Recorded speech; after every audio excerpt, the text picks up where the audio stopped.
5 anos e que eu durante muito tempo julguei que esse livro não aparecia. Tive numerosas solicitações para a publicação deste livro, desde Vitorino Mésio a Jorge Barratas, desde Sofia Melo Braga a Natália Correia, Mário Cesarini, até que apareceu o milagroso José Manuel dos Santos, que me incitou e é um dos grandes responsáveis pela publicação do livro. Isso são, evidentemente, as minhas primeiras palavras. Eu não sei se estou a ser ouvido.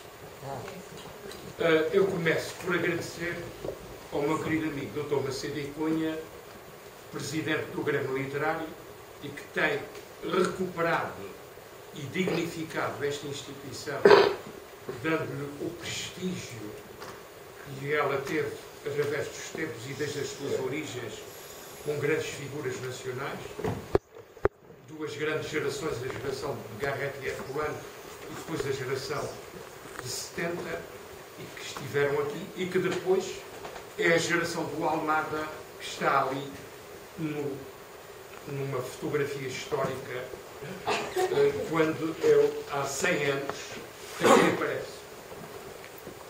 Eu diria que nós estamos perante 6 centenários. São os 6 centenários que dão toda esta aliança de passado, presente e futuro que o verbo mágico de Eduardo Lourenço aqui nos restituiu. É o centenário das exposições aqui no Grêmio Literário. É o centenário do Manifesto de Dantas, há 100 anos, que agora se completa. É o centenário da Engomadeira. É o centenário da Cena do Ódio. É o centenário, como se vê num desenho posto neste livro, de 1916, da sua primeira abordagem aos painéis. E é ainda o centenário do aparecimento da Amadeu de Sousa Cardoso. Por conseguinte, são todos estes centenários que se conjugam hoje neste livro que eu tive o mais alto privilégio de ser apresentado pela grande figura nacional, humana e universal que é Eduardo Lourenço. Tenho o prefácio do José Manuel dos Santos, que é um amigo queridíssimo, há muitos anos, há quase 40 anos, o meu padrinho de casamento, aqui a minha mulher, professor de matemática do meu filho, companheiro de longas e intermináveis lutas no passado e no presente, nomeadamente no presente que estamos a viver agora, com algumas perplexidades em torno do atual enigma português. Tenho também um agradecimento ao editor, ao Vasco David, da Cid de Alvim, a uma equipa extraordinária que me aturou durante meses, porque o prefácio ficou reduzido a uma terça parte. As minhas férias, e agradeço aqui à minha mulher, ao meu filho e à minha nora, estão aqui presentes, as férias foram completamente absorvidas por um texto longuíssimo, do qual só está uma terça parte. A outra será aproveitada para outras coisas também à volta do Almada. Uma equipa fabulosa da Cid Alvim, com o Manuel Rosa, que não está aqui presente, o escultor Manuel Rosa. O António Lampreia, que está aqui de fronte, uma figura extraordinária, que tem feito a revisão de todos os livros e permitiu clarificar várias coisas, até dos próprios textos do Almada, com datas e referências que nós tínhamos dúvidas e que o António Lampreia conseguiu encontrar para uma contextualização. A Graça Manta, depois deve-se ao António Lampreia o índice do livro, que tem feito muitos índices, e foi evidentemente um trabalho extraordinário. A Cristina Guerra, que também está ali presente, teve a paciência de passar uma série de manuscritos e textos dispersos que nomeadamente o grande manifesto do Almada, que é quase desconhecido, 1926, que é uma das maiores raridades. O Miguel Cadete, que está aqui presente, diz-me que está num alfarrabista por um preço fabuloso, que agora já não deve ser o mesmo preço, porque vem divulgado agora no livro. Poucos tinham acesso a esse texto, eu até o conhecia mal. Agradeço à família de Almada Negreiros a disponibilidade do espólio, a fotografia da capa, que o meu filho depois também encontrou na desordem dos meus papéis, que o Almada tinha também, foi tirada por um fotógrafo de rua, aqui a subir o Chiado, há 55 anos. A família do Almada encontrou uma entrevista inédita que vem neste livro, que é uma entrevista já de 3 anos depois, que é de 63, de uma situação extremamente polémica, que é quando são inauguradas as 4 salas da Sociedade Nacional de Belas Artes, com exposições retrospectivas do Almada, do António Soares, do Barata Feia e do Jorge Barradas. Houve um incidente extremamente grave e deselegante de uma entrevista dada ao Diário de Notícias pelo António Soares sobre o Almada Negreiros, que eu explico nos seus termos gerais, que eu recusei-me a entrevistar o António Soares, que era uma pessoa de convívio muito difícil. E Ana Téssia Freire mandou para a tipografia, sem ter lido o texto, que foi feito pelo Quirino Teixeira, e ele deu um sarilho tremendo, e o Almada, que tinha um questionário para responder, não me respondeu. O Barradas era meu vizinho, eu morava no terceiro direito da Barata Salgueira, morava no terceiro esquerdo. Havia o Augusto Castro disse por eu não ir ouvir o Barata Feio, que o inquérito estava suspenso, e apareceu no espólio. Apareceu no espólio a entrevista, onde o Almada, que era tão parte de adjetivos para a sua própria geração e até para os seus companheiros mais íntimos, o caso do Pardal Monteiro, que lhe assegurou uma série de trabalhos que foram evidentemente a grande razão de subsistência da própria família e da Almada Negreiros. As grandes obras, a Igreja de Fátima, as Gás Marítimas, o Diário de Notícias, a Cidade Universitária, a Igreja dos Olivais e outros trabalhos. Ele é extremamente avaro, enquanto no texto que aparece tem palavras que me tocam tanto como as de Eduardo Lourenço, as de Zé Manuel dos Santos e de um outro amigo que me fez um prefácio e que se chama Mário Soares, que foi meu professor há 64 anos, na primeira turma que ele lecionou, e ficamos amigos para o resto. Fui aluno, tenho, entre outros orgulhos, de ter sido aluno de Mário Soares, de Maria Barroso, a quem fiquei a dever uma introdução ao pessoa ortónimo e heterónimo, porque eu tinha a cabeça cheia de Pascoais e de Afonso Duarte, que era uma herança paterna e que trazia já dos Açores, e até me libertar e conseguir entrar no Pessoa foi extremamente difícil, até porque eu sou ainda de uma geração que apanha uma das ditaduras que houve neste país, além da propriamente dita, foi a ditadura do neorrealismo. Eu estava esmagado por neorrealistas portugueses e brasileiros, e a minha introdução ao Fernando Pessoa eu devo a Maria Borges. Eu tive a oportunidade de dizer isso no dia dos 90 anos, num artigo em homenagem a ela, e que também Eduardo Lourenço fez na mesma página acerca da musa que passou por mim. Eu tenho um agradecimento a uma pessoa que está aqui presente, que é o Júlio Moreira, que eu julgo que com o Augusto Sobral e pouco mais, nós somos as 3 pessoas com quem havia uma intimidade e assiduidade em casa do Almada Negreiros. O Júlio Moreira deu-me os elementos acerca do Dario Martins, que eu conhecia em casa da Almada, depois numa tertúlia ali do Parque Mayer, com o engenheiro Ferraro Vaz, eram ambos de Braga, ambos de formação matemática, depois também através do professor Juvenal Esteves, e que o Dário Martins é o editor do Sudoeste e foi também a pessoa que acompanhou o Almada nos momentos muito bons e nos momentos muito maus.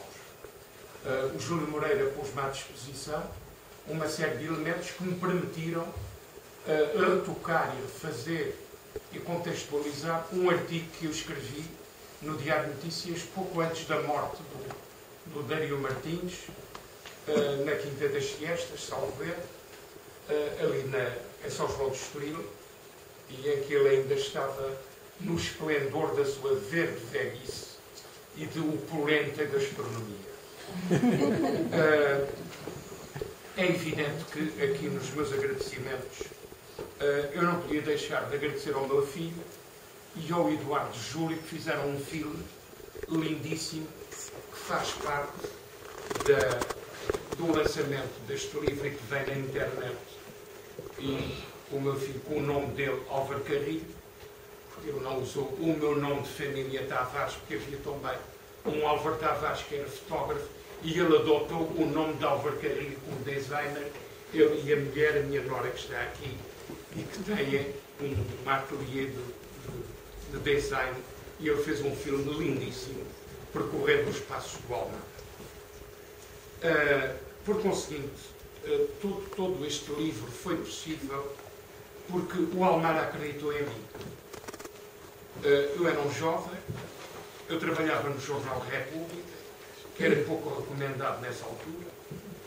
Pouco antes, eu tinha ido ao museu o João César Monteiro, meu colega no Colégio Moderno, que fez uma entrevista ao Filipe Soupot acerca de várias coisas, e do Filipe Soupot no Museu de Arte Antiga. Isso foi na altura, mais ou menos, em que eu estou na República, como um repórter da República, no rescaldo do Delgado, a prisão de Vieira de Almeida, António Sérgio, Mário de Azevedo Gomes, um ambiente muito crispado, e vem pela primeira vez o Marcelo Marceau a Portugal. Eu conheci o Almada precisamente há 60 anos. Eu era aluno do Colégio Moderno e li no Diário de Lisboa que ia haver, na Guimarães Editora, um lançamento de uma exposição do Portinari a ilustrar a selva do Ferreira de Castro. Eu pedi autorização no colégio para ir ver o Portinari, porque um dos meus professores do colégio, o Mário Dionísio, que nunca me entusiasmou de professor, mas tinha publicado um livro sobre Portinari. Um dia, nos poucos encontros que eu tive com o Álvaro Cunhal, eu disse, olha, foi dos professores que menos me entusiasmou. E ele disse-me, em que data é que isso foi? Eu disse, bem, que foi entre 53 e 55. O Álvaro Cunhal, com o seu ar, com aqueles olhos profundíssimos, disse-me o seguinte: isso deve estar relacionado com uma crise. Quando eu li a biografia de Pacheco Pereira de Álvaro Cunhal, eu reparei que coincide com o conflito de Mário Dionísio com o Partido Comunista, e ele conseguiu um lugar no Colégio Moderno, antes de ir para o Liceu Camões e depois para a Faculdade de Letras, e tinha que dar português e francês a uns meninos, maus alunos de boas famílias, e que tinham dinheiro para pagar um colégio de exceção. E eu queria entrar na Guimarães Editora, a Guimarães Editora estava repleta, e há um homem pequenino e de monóculo que me abriu a porta e disse: o que é que o menino quer? Eu disse: olha, eu queria ouvir o Almada e ver o Portinari. E ele disse: entre. Eu ia com um colega meu, que é o Rogério Tinga, que é meu colega de turma também, com o Sás Portes, o Manuel Baturel, o Manuel Amado e outros. A soma que me abriu a porta chamava-se nada mais, nada menos do que João de Barros. E estava lá por causa do Ferreira de Castro, que era profundamente. Isso foi o meu primeiro contacto com a voz magnética de Almada Negreiros, e em que eu fiquei completamente fascinado pelo Almada. Eu tinha lido A Invenção do Dia Claro, tinha lido O Nome de Guerra, um recorte do Vitorino Nemésio na Revista de Portugal, que fazia parte da Biblioteca da Família, e eu fiquei profundamente fascinado com o Almada. Vim aqui à Biblioteca Nacional, aqui em São Francisco, li o Manifesto Anti-Dantas, e que para mim foi uma coisa extraordinária. Quer dizer, eu nunca julguei, num país orgulhosamente só, que fosse possível, mesmo na Primeira República, fazer um Manifesto Anti-Dantas. E então começou a haver um outro conflito dentro de mim, entre o pessoa ortónimo e heterónimo que eu descubro através de Maria Barroso e a personalidade de José de Almada Negreiros. Eu também tive a oportunidade de ver o quadro dos Irmãos Unidos. E, curiosamente, era meu subdiretor no Jornal República, Alfredo Pedro Guisado, o poeta do Orfeu. Um homem extraordinário. E que, um belo dia, isto é, no meio de um inquérito, estou a dizer aqui alguns fragmentos de umas memórias que eu tenho começadas, mas julgo que não sou capaz de as acabar, o Alfredo Guisado diz-me o seguinte: eu julgo que você quer constituir família e quer casar. E eu digo sim, mas eu vou dizer uma coisa: o República não é um jornal para si. E eu disse: mas, ó, Sr. Doutor, mas eu não quero ir para jornais fascistas. E o Alfredo Guisado voltou-se e disse: não, mas você está completamente enganado. Todos os jornais portugueses estão fascistas. Basta ter na primeira página, visado pela Comissão da Censura, o jornal ser fascista. Você escolhe ou o Século ou o Diário de Notícias. Bom, eu já tinha começado o trabalho com o Almada Negreiros. E eu disse: bem, o Sr. Doutor então fala com o Augusto Castro. Dizer: não, eu não vou falar com o Augusto Castro. Quem vai falar é o Zé Almada. E eu digo: mas porquê que o Sr. Doutor não fala com o Augusto Castro? O senhor não... Não, eu estou muitíssimo bem com o Augusto Castro. Mas é melhor ser o Almada. Porque eu não digo que o Augusto Castro também esteja sempre com receio de um manifesto anti-Castro. Mas, quer dizer, eles dão-se muito bem. Quer dizer, o Almada é uma pessoa cordialíssima. O Almada vai falar, vai fazer a apresentação e o Augusto Castro vai me telefonar. E então eu faço as melhores referências assim. E digo: não, é uma boa decisão. Por conseguinte, foi nestas circunstâncias que eu entro para o Diário de Notícias. Eu estava a fazer para a República um inquérito sobre o Prémio Nobel pelo Aquilino Ribeiro. Do outro lado da rua, o Diário Ilustrado, que fazia o inquérito acerca do Torga. Eu começo com o professor Vieira de Almeida, com o João Gaspar Simões, ambos a favor do Aquilino, o Jacinto Prato Coelho contra o Aquilino e a favor do Torga. Depois aquilo continua e a certa altura o inquérito fica complicadíssimo, porque o Jaime Brasil diz o seguinte: eu sou amigo dos dois, tenho a maior consideração por ambos, quer pelo Torga, quer pelo Aquilino, mas quem merece o Prémio Nobel é o Ferreira de Castro. Aquilo deu um sarilho tremendo. Há um corte de relações dramático entre o Aquilino e Jaime Cortesão, ao ponto de Aquilino lhe retirar a dedicatória de um livro, As Abóboras no Telhado. Aquilino Ribeiro, que devia a Jaime Cortesão ter deixado de ser um mestre de meninos no Liceu Camões e de ir para a Biblioteca Nacional, de ter sido recebida apoteoticamente no Brasil, em São Paulo, por Jaime Cortesão, por Cecília Meirelles, Osvaldo de Andrade e outras grandes personalidades de São Paulo e do Rio. Também Agostinho da Silva se associou, pelas relações familiares que havia nessa altura com Jaime Cortesão, isso o Fernando da Costa sabe melhor que todos nós, e o conflito foi total. E o Alfredo Guisado diz-me o seguinte: bem, o inquérito tem que acabar. Eu, a princípio, eu não percebi qual o motivo da sugestão do Aquilino Ribeiro para o Prémio Nobel. Eu tinha estado dias antes no Instituto Britânico, no gabinete do Carlos Estorninho, onde eu conheço pessoalmente o Carlos Boxer, e o Carlos Boxer dizia: eu conheço a obra do Aquilino, mas o Aquilino não é traduzível. Ou melhor, o Aquilino pode-se traduzir para uma língua, mas para o vocabulário comum. E o Aquilino vive pela força da palavra. Por conseguinte, se é a força daquela palavra, se é aquele humus da Beira Alta, que passa por Paris e que depois anda pelo Chiado, mas continua sempre agarrado à Beira Alta, o Aquilino não tem a universalidade do corpo. É nessa altura que eu leio a segunda obra de Eduardo Lourenço, e que foi uma obra que me deslumbrou. Eu tinha lido a Heterodoxia 1 da biblioteca do meu pai. E eu leio, nessa altura, O Desespero Humanista, do Miguel Torga, no rescaldo do problema do Nobel. E estamos na véspera da atribuição de um Nobel da Literatura.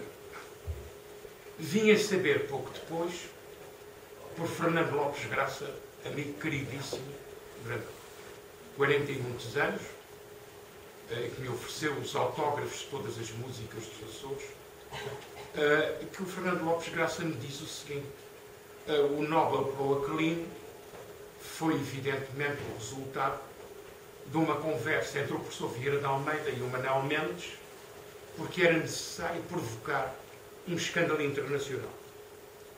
O Aquilino estava com um processo no Tribunal Plenário, um processo gravíssimo. O advogado, o Eliodoro Caldeira, o primeiro foi o Mário de Castro, mas reconheceram, por causa do incidente do MUD, ele não tinha energia moral para enfrentar o plenário, e no meio de toda aquela atrapalhada, o Tribunal Plenário aplicou uma caução elevadíssima que o Aquilino Ribeiro não tinha dinheiro para isso. E este não quando, no meio dos amigos do Aquilino que ali se encontra, aparece um homem quadrado, enorme, fotografado com as abóboras no telhado, que era o advogado do Acácio Gouveia, que levantou-se e disse, quando com o seu sotaque orgulhosamente beirão, de Moimenta da Beira, estava ao pé do Eduardo Salgueiro, e ele diz o seguinte: quanto é a caução? Bem, a caução era uma coisa extraordinária. Ele puxou de um livro de cheques do Banco Ultramarino. O Acácio Gouveia era um homem riquíssimo pelo casamento de uma senhora muito simpática que era a dona do Carvalho Ribeiro Ferreira, das aguardentes, dos azeites e tudo isso. E o Acácio Gouveia passa um cheque do Banco Ultramarino e há um gelo no plenário e o Aquilino ficou à solta. O Aquilino debatia-se com um processo de crime tremendo. A acusação é tremendíssima. É publicada no Brasil por Adolfo Casais Monteiro. É um processo inquisitorial. E o que é que era necessário? Era necessário um escândalo. Era necessário provocar um escândalo internacional e transformar o Nobel, o pedido do Nobel para o Aquilino, num grande escândalo em França. E o texto é redigido simultaneamente pelo professor Vieira de Almeida e traduzido por ele e por Fernando Lopes Graça. O texto vai para o Jorge Reis, que estava no Rádio Europa. Ele consegue a assinatura do Mauriac, de Simone Beauvoir, vem na primeira página do Monde, do Figaro, é criado o escândalo e o Salazar, nessa altura, no âmbito das comemorações do infante Dom Henrique, arranjou uma anistia que abrangeu o Aquilino Ribeiro. É exatamente também no âmbito do centenário do infante Dom Henrique, que era já projetado há muitos anos, por cair da Marta e por todo o regime, e já por causa também dos conflitos que havia, o problema da Índia, o problema da Guiné, o problema da Angola, todo um mundo que se ia transformar e que ia dar lugar à descolonização. que o Almada Negreiros quer integrar este conjunto de entrevistas no centenário do Infante Henrique e na capela do fundador da batalha. O projeto, e eu conto isto no prefácio, é apresentado a Augusto de Castro e a Tércia Freire, que aceitaram, mas não teve qualquer êxito oficial. O Almada ficou muito desiludido. A primeira vez que eu lhe tinha falado foi no Cinema Tivoli, e começamos a tratar do livro. Eu revelo, o Eduardo Lourenço destacou com toda a sua sabedoria o problema do Cesário Verde.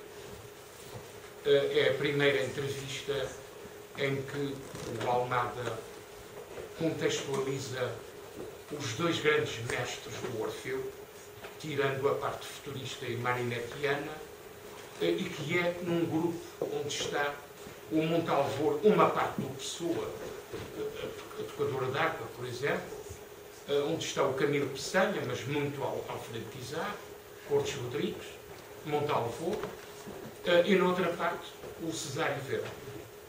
E o Almada Negreiros, um dos seus sonhos era fazer uma ilustração do livro do Cesário Verde. Foi feita por Carlos Botelho, Paulo Ferreira e por outros. O Almada não fez. Ele disse-me que foi um dos livros que o acompanhou em Madrid, quando ele está entre 26 a 32. Ele tinha o livro do Cesário Verde, e que o Cesário Verde foi a Bíblia do Orfeu. Isto agora não constitui grande novidade, mas em 1960, e na primeira entrevista, ele dá toda esta contextualização.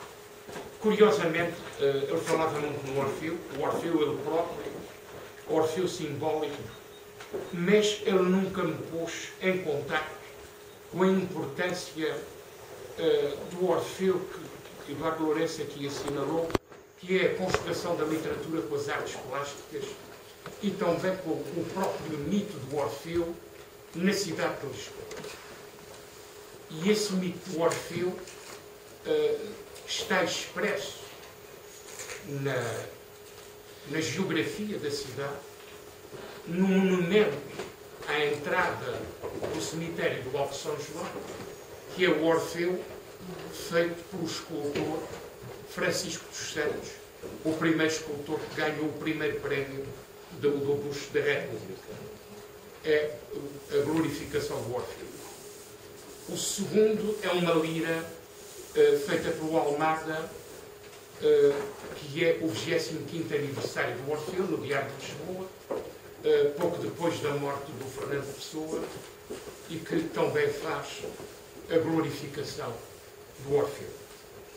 A terceira, no centenário do Orfeu, está aqui o professor João Duarte, professor da Escola de Belas Artes, felizmente aposentado para ter mais tempo para se dedicar, que fez e ganhou o primeiro prémio, a medalha comemorativa do centenário do Orfeu, que são as três referências do Orfeu. E o Alfredo Pedro Guisado também dizia que, embora o Almada só falasse muito no Cesário Verde e, por outro lado, na influência do Camilo Peçanha, havia um poeta determinante em todos os poetas do Orfeu, possivelmente também no próprio Almada. Esse poeta chama-se Gomes Leal. É o Gomes Leal de um soneto do Pessoa,